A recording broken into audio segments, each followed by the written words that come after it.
That was an inopportune time to yawn, but I had to. Right as you hit record.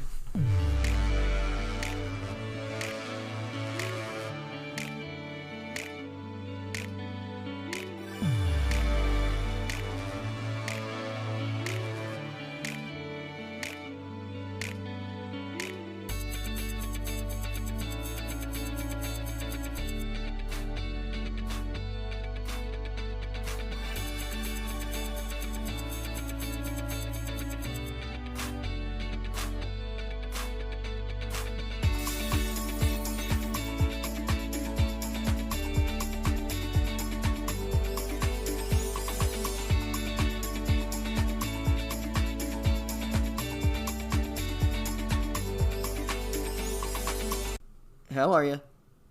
I'm good. How are you? I'm good. I feel like we're in...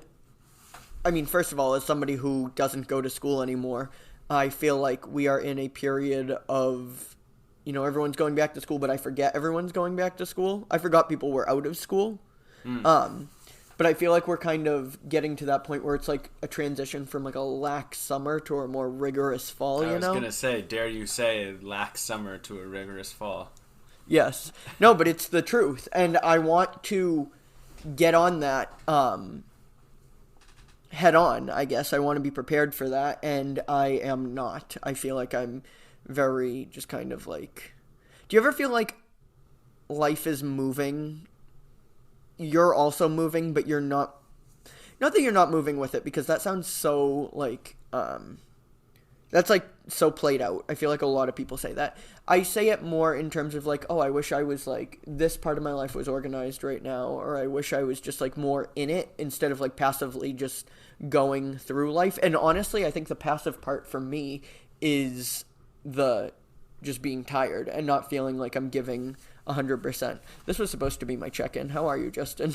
I feel like I just went right in. I feel that. I feel like for me, I'm going through the motions. I'll wake up. I'll get on my computer. Not necessarily do work on it, but just get on my computer and just browse the internet or look at grad programs or stare at a blank Word document. That should be my personal statement for graduate school applications. But then nothing comes at it, and then all of a sudden it's dinner, and with my broken foot without my broken foot, I would typically work out at some point, but then I realize, I have a broken foot, so I can't bike, or I can't run, or I can't do any of the stuff that I would typically do, and then it's dinner time, and then I go to bed, and I wake up, it's the same thing. It's like time keeps moving, yes, and I have goals, which you kind of heard in there. It's like I want to complete the graduate school applications. I want to work out, but I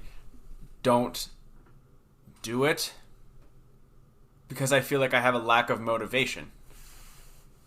Yes. For me, it's like I have these goals and I have all these things that I want to do to feel like I'm living a fulfilled life or a life that's like eventful. But I'm not doing those things. I'm doing everything I need to be doing. Like, I'm not falling behind in any way. Like, I'm right now I feel like I'm doing a good job at work. I feel like I'm waiting tables, but I'm not going out and seeing people and meeting new people in terms of relationships like I want to do. I'm going to be turning 25 next year. And instead I'm just doing like what gets me to the next day. And it's not even the bare minimum because we're doing a lot, right? We're tired.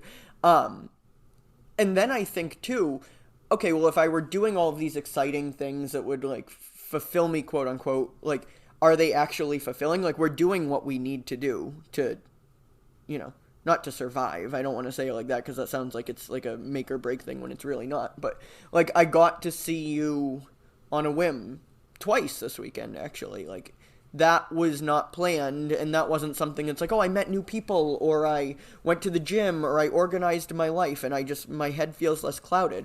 But it's like, those are things that are still necessary to keep us afloat, in a way. In a very light sense, not like afloat as in like, I'm happy now.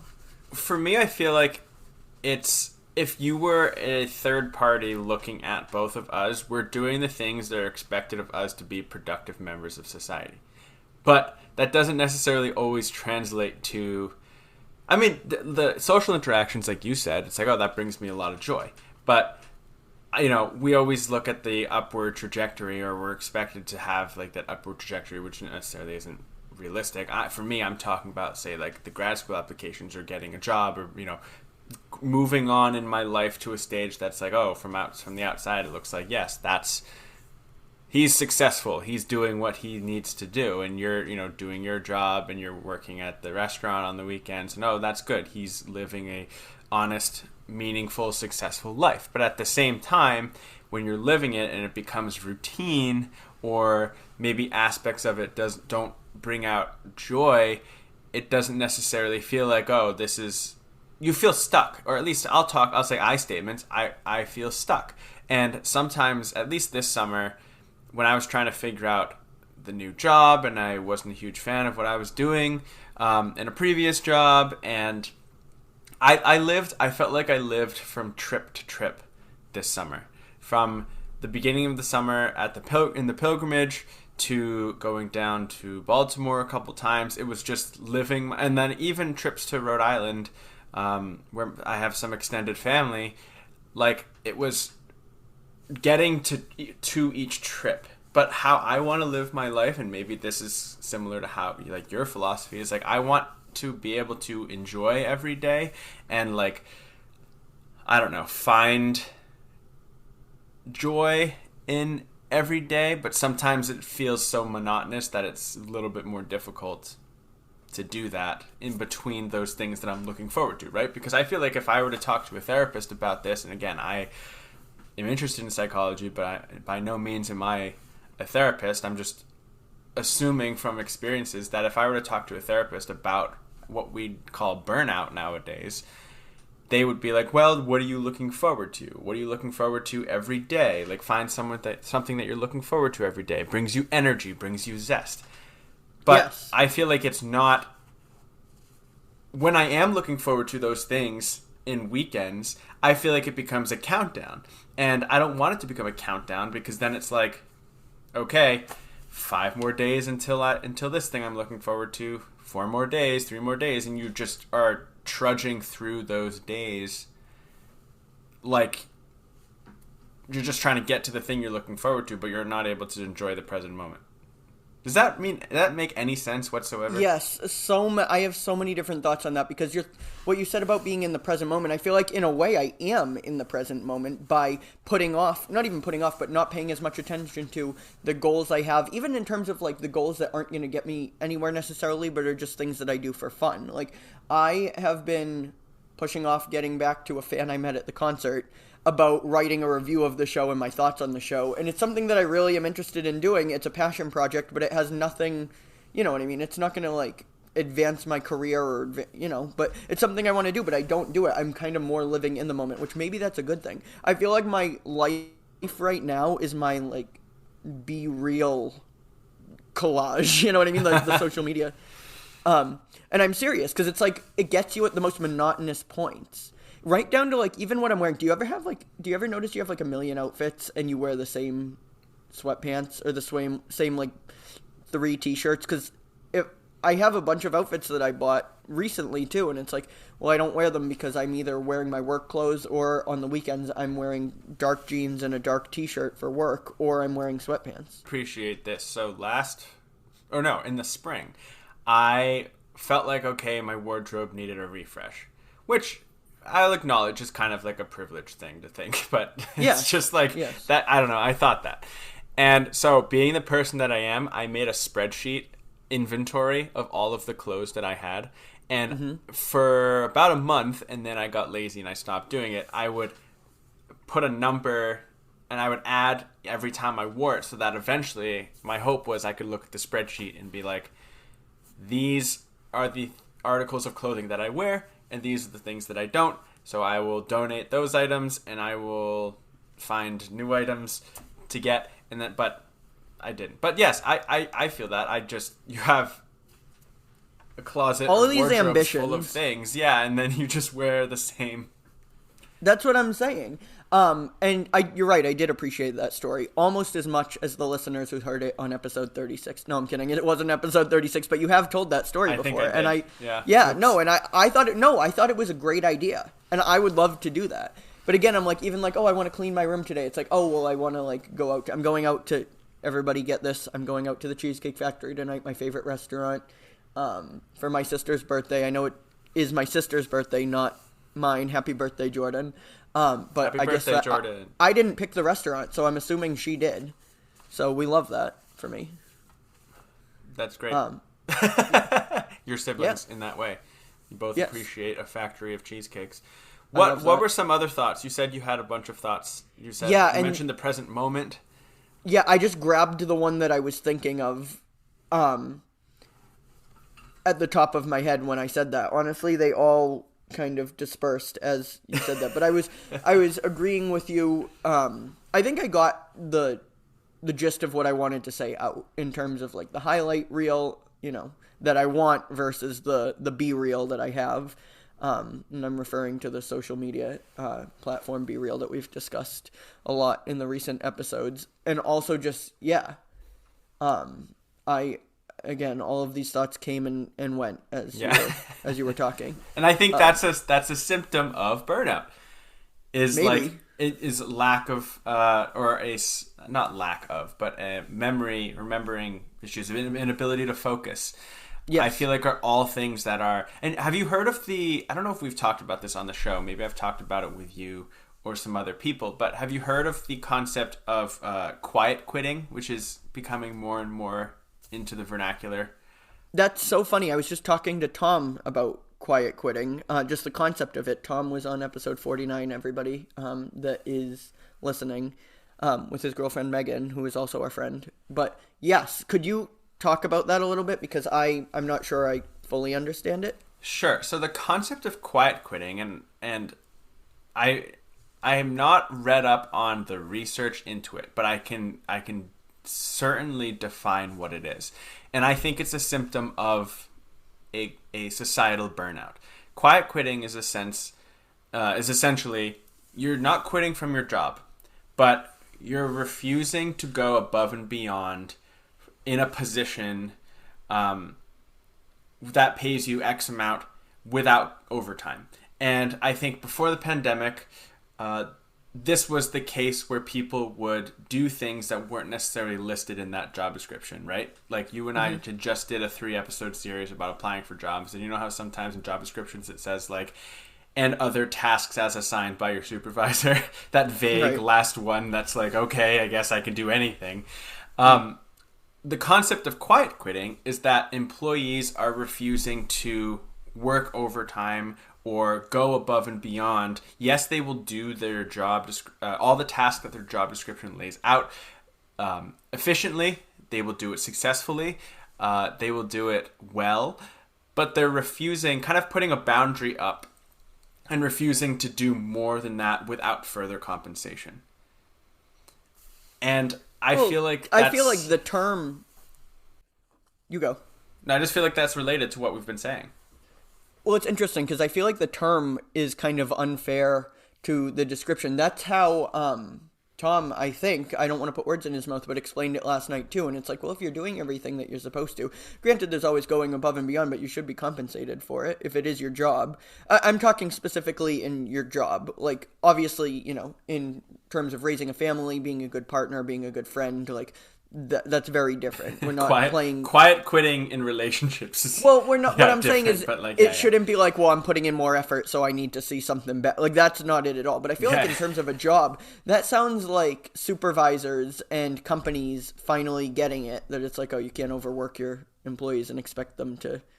Well, that's just it, right? It's settle. It's trickling up, right? It's employees saying, listen, I'm not going to do more than what my job requires of me. Even though the expectation of higher up managers, supervisors, bosses might be, you should be doing more because it's your privilege to work here. It's employees kind of making a stand, being like, no, I'm being paid at this rate for this work. I refuse to do more because we talk about work-life balance on this show all the time. I want that work-life balance of, and again, we're talking specifically of of occupations, jobs, what you do for money, to earn money. Right. And, it's just having that boundary of, listen, I'll come in, do the hours I'm supposed to, do the task that I need to do. But once I'm done for the day, I'm not going to, log back onto my email or clock back in for a few hours after when I get home, because I want a life outside of it.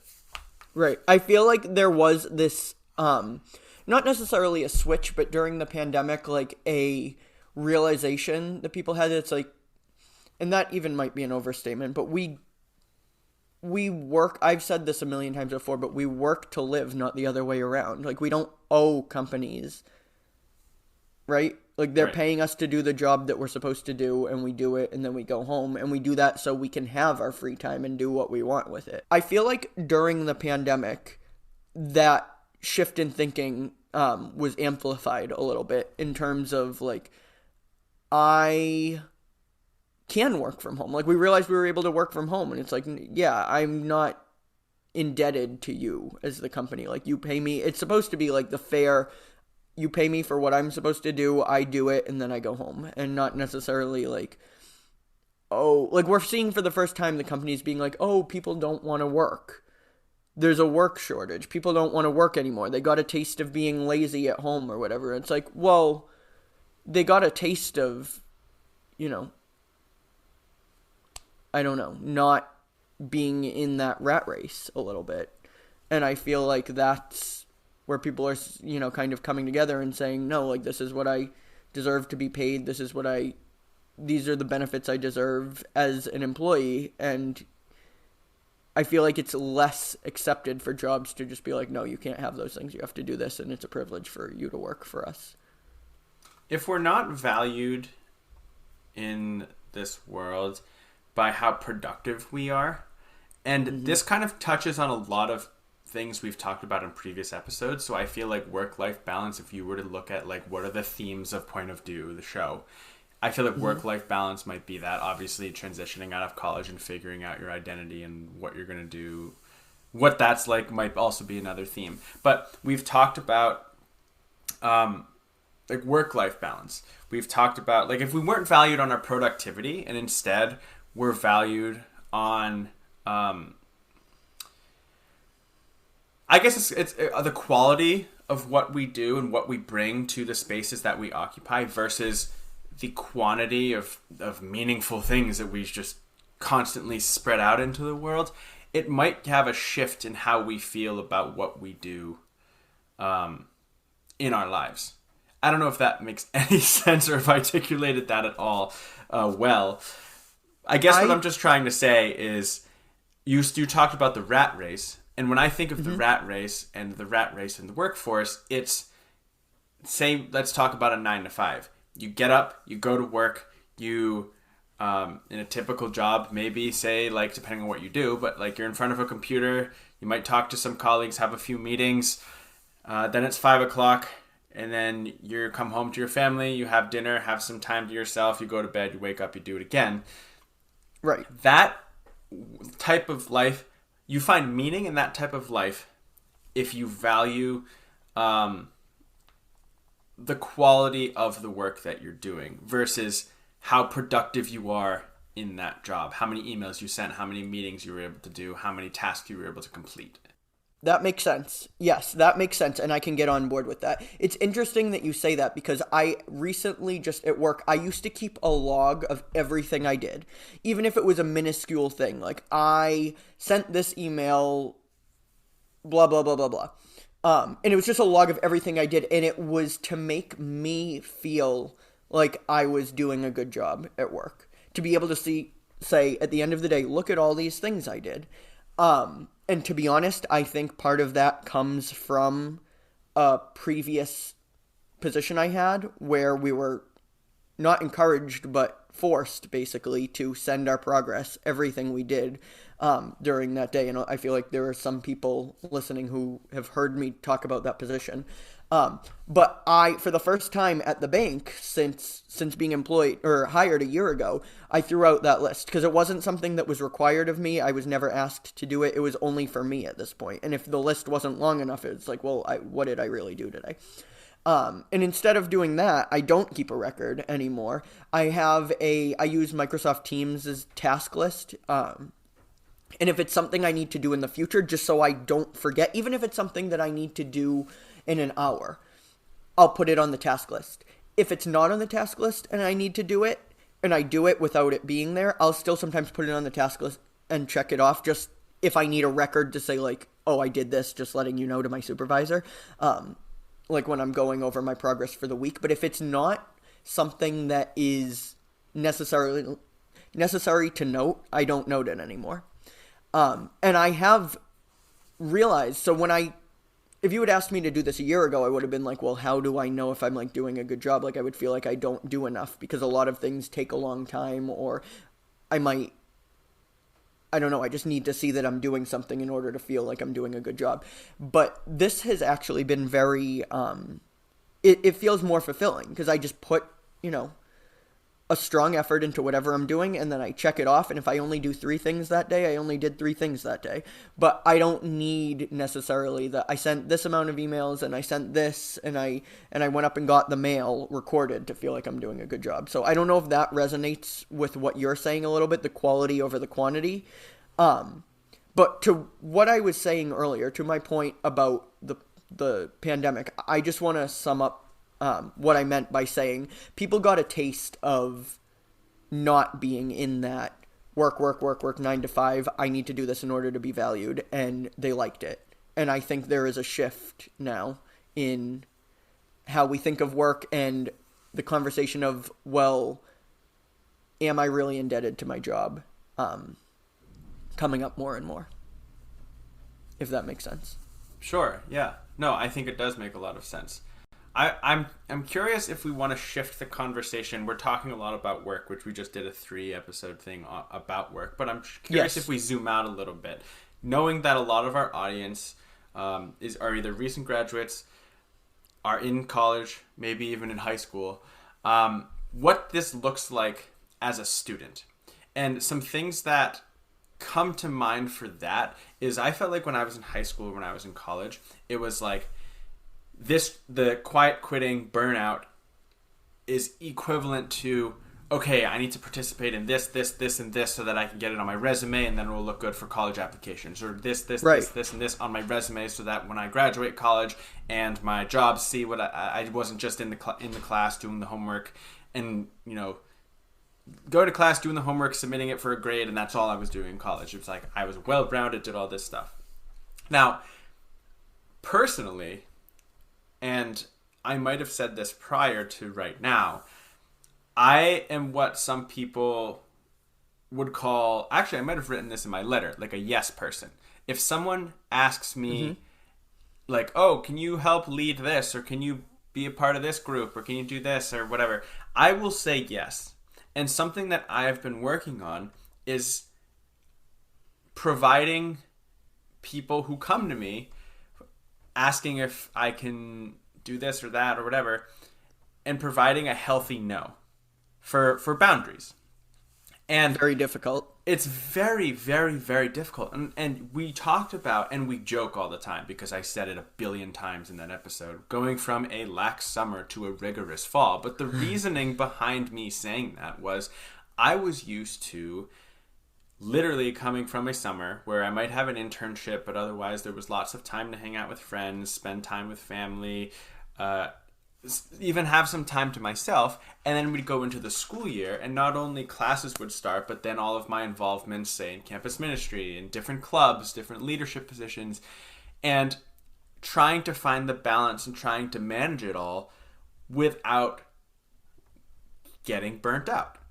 And so I guess the question I throw to you, and maybe even the question I threw to you in the episode titled Lax Summer, Rigorous Fall, is if you're a student and you're pretty involved on your campus or at your school, and you have to manage classwork, but also extracurricular clubs and being involved in that, whether that just be passive participant or being like on an executive board, but then also managing a job in order to. Or you sign up at the events fair and then never go to the thing. Yeah, like if you have all of these things, we've been talking about like quality versus quantity. How do you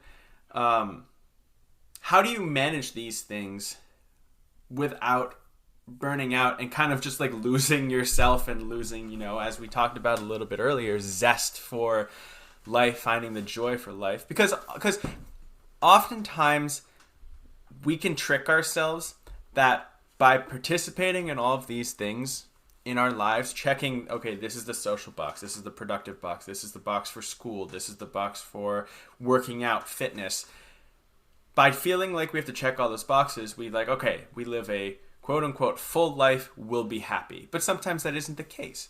Yeah. So how do we, as students, how did you as a student in the past, or what would you say to students who are kind of entering this semester being like, okay, these are all my things that I want to do, want to be a part of, but I feel myself already burning out and it's the beginning of the semester. I don't know what the question is, but like, I guess, how do you avoid burning out in a school context versus a work context, which we just talked about? Well, when I was in school, I didn't really think about not burning out. I was very much a part of the, I need to, do all of these things to get good grades. I was very, very hard on myself when it came to grades, in the way that if it wasn't an A or an A minus, it wasn't good. Would you equate that to the rat race you were talking about earlier? Probably, to some extent. I will say something that I didn't do through high school or college was subscribe to the idea. Well, I guess I did subscribe to this idea, but I didn't follow it, I guess, was you need to be in a bunch of different clubs in order to be a fully rounded student. Like, if you're just going to classes and not doing any clubs, then you're not doing a good job. And granted, in high school, especially, if you're not in extracurriculars, that's a tough hit to your resume when you're applying for colleges. So it's almost like an unfair setup. But if it's something that's not fulfilling to you, my advice would be don't join it just to put it on your.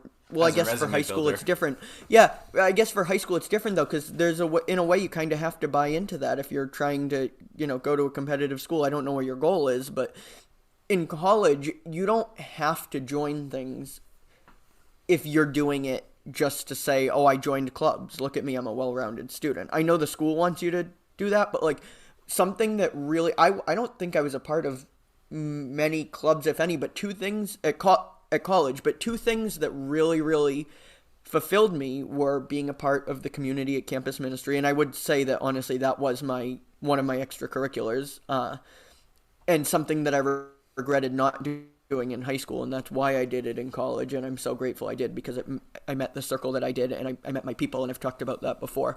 But like when people are like, oh, what do you do on campus? It's like, I'm a part of campus ministry. I work there, but I didn't do it. Like, yes, I applied for the money, let's be honest, but they became my family. That was my home away from my dorm.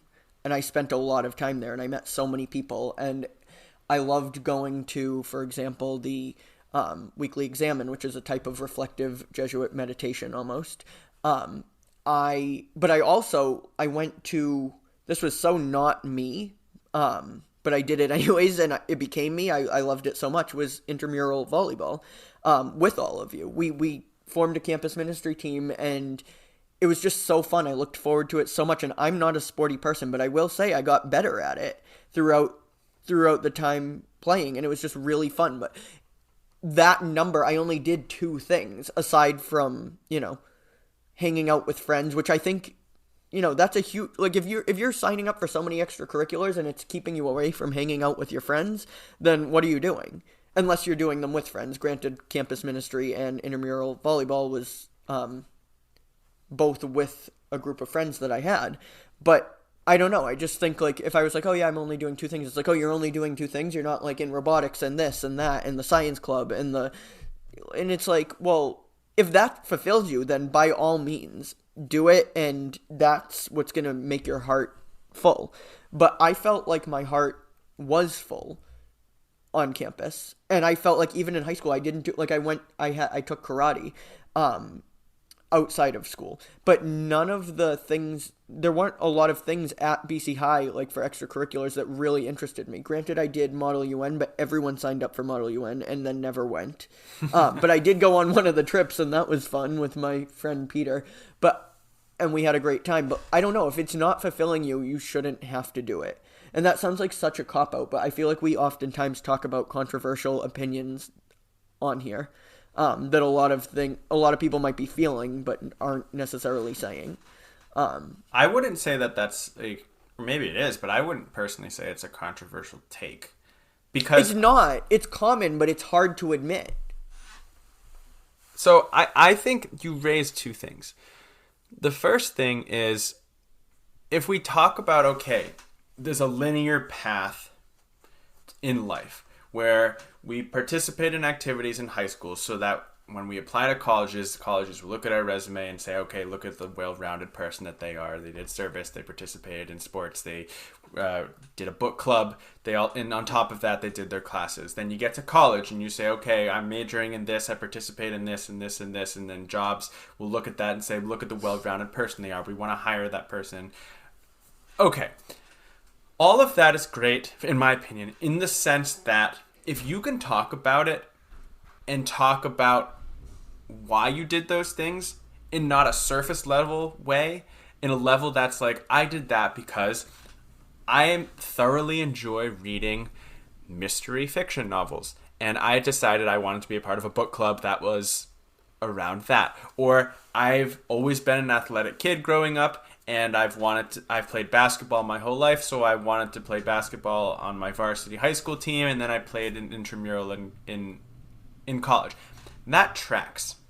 The second thing, or to end that point actually, if you can talk about it with passion because it's truly something you want to do, and it's not some external force being like, you should do this because that's what looks right, and there's a lot of that external forces in our lives. Mm-hmm. That's when I think, great, you've participated in everything that you wanted to do because of that, because you're passionate about it, and that's what looks great. And if you're looking at it linearly, colleges will love to see that you participated in that in high school because you wanted to. Employers will look at that in college and be like, that looks great that you did that because you wanted to, right? Yes. The second thing I want to bring up is actually something that Ryan, someone we've had on as a guest host and a guest on the podcast, and we would have conversations about this. Yes. Episode 31 is a guest host. We've talked about this in our late night conversations sometimes. And I think he's actually quoting Simon Sinek when he says, what is your why? Right? Mm. Whenever you do something in this life, you could do it just like you could get caught up in the whirlwind of things and just do this, do this, do this, do this. But if you take time to reflect, and this is proof that I was Jesuit educated because this is a very Ignatian thing to encourage reflection. If you reflect on everything that you've done in your life, or everything that you're doing in your life, and everything that you do in your life, and it circles around your why, you ask yourself, why am I doing this? And you're able to answer that question with substance, then you're doing the right thing. Does that make any sense? And do you see how I kind of connected those things? Yes. Yeah, no, I do. I think a common thread here has been quality over quantity, and that quality being passion. And I love when our conversations hit that nerve of like, okay, this is where I wanted to go. This is where what I wanted to discuss today. And I feel like we're really on it. Like we're really scraping that nerve, you know what I mean? And it's great because yes, I agree with you. And that's what I was trying to get at with it. You don't need to be in 100 clubs if you're not interested in those clubs. If you're doing what makes you happy and what you're passionate about, then I think that's where the true, not to be corny, but that's where the true magic is. And I was also thinking about the whole how we're both Jesuit educated when I was thinking like go set the world on fire and find that spark, fall in love, stay in love, and that'll make all the difference. That's, It's a Rupe, isn't it? Pedro Rupe? Yeah. Yes. Fall in love, stay in love. Yes, a Jesuit. Yeah. Of the Society of Jesus. Yes. Yes, and he's not talking about romantic. Well, he might be talking about that too, but it's like find what makes you, what ignites you. That was one of the things I talked about when we had to, I think it was one of the trainings, we had to draw a symbol for ourselves for campus ministry training, and I drew a little like fire, and it's like I go towards what I'm passionate about, and I think we all do to an extent, and we also shy away from it sometimes for other reasons, and I think that's just human. We all do that a little bit too, but yeah, no, I really like where this was going. I would like to transition a little bit into talking about what that means on point of view. Yeah, no, I was, it's funny because I was literally going to take this opportunity to transition because you and I have been having conversations about what's one of the things that we've been doing since July of 2021 is this podcast. And we've talked about prior, why did we want to start this? And it is another thing, quote unquote, on our to-do list that we have in our lives. But like, what is our why for doing this? Do we still want to do it? And the answer is yes. For anyone who is nervous about that, I was going to say we both decided that this is our last episode. No, the answer is yes. But even you and I have been discussing, and with Dan too, discussing, where do we want this to go now? How do we want this to kind of morph into our current narrative that is our lives? Do we want? Do we want to make changes?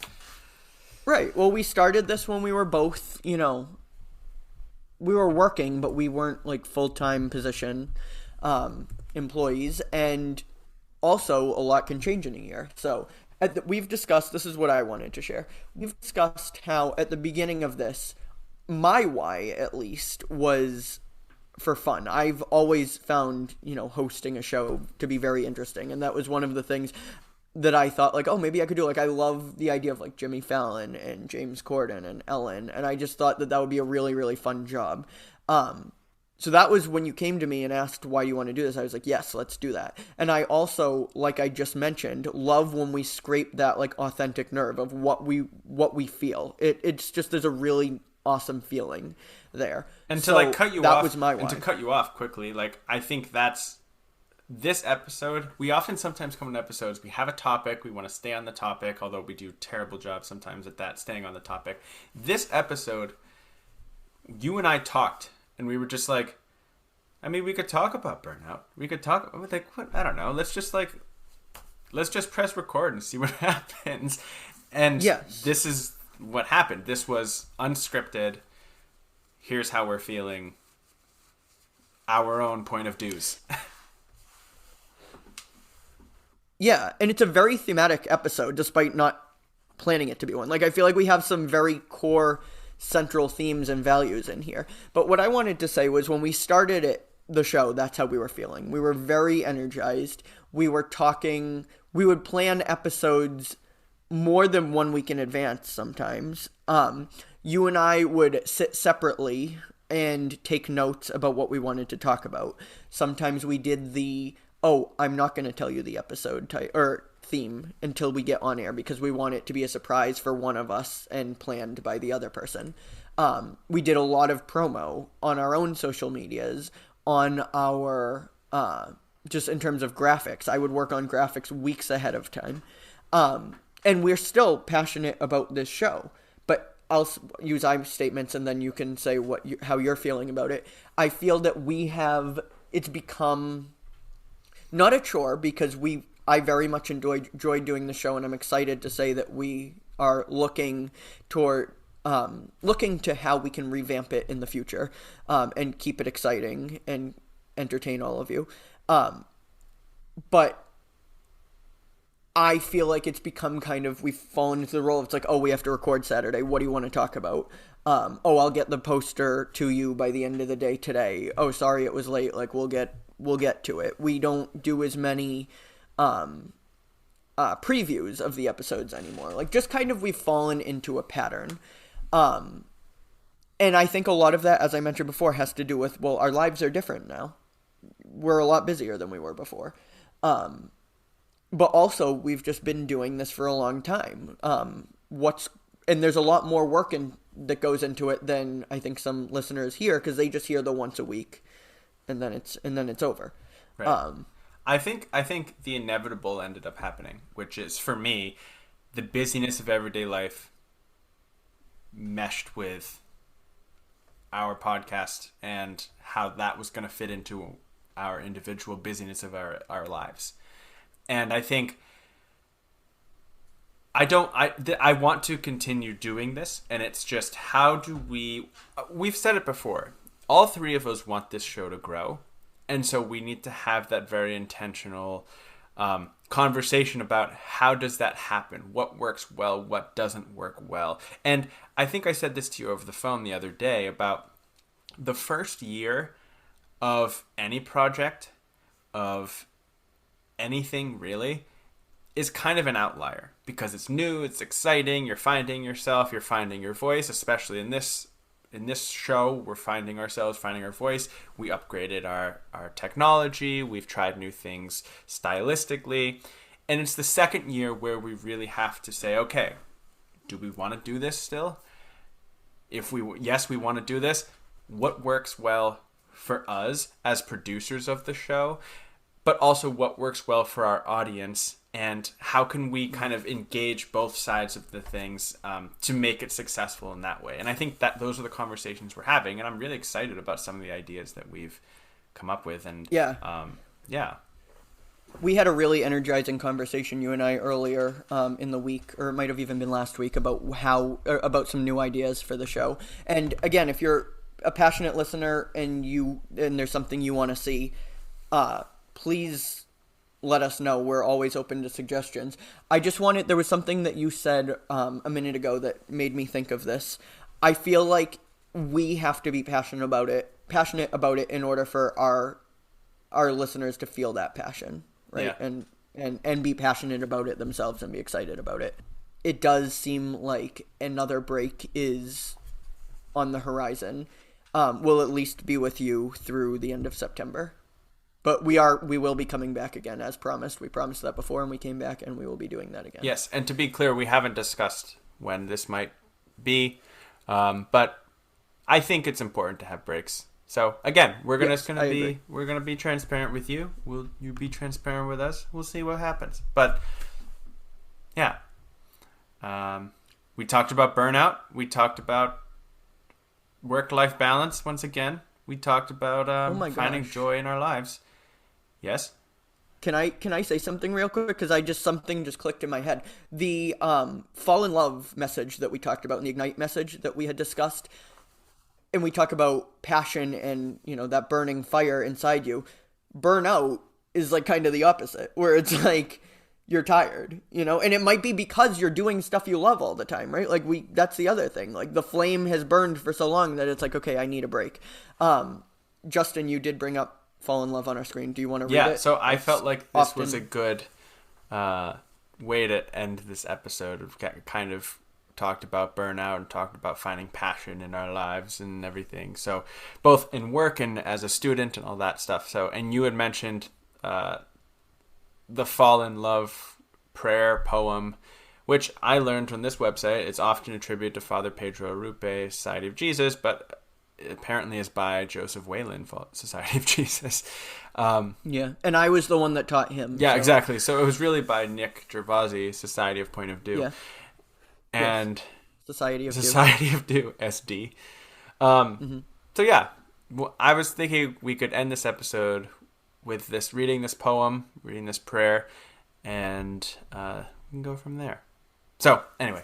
I love it. Before you do that, can I just share a message that is on my mind and heart, I guess, even though it's not directly related? I just wanted to say, so Justin and I have been talking about First, which he told me, I think, on the show last episode that he was leading, which is a pre-fall program for Loyola's campus ministry.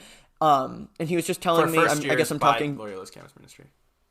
Yes. So I guess I'm just speaking directly to the first participants, that he's been telling me about, how awesome you guys are. And I just wanted to say I'm so excited for all of you. I got a notification on my phone from Snapchat today that my first ended 6 years ago today, me being a participant.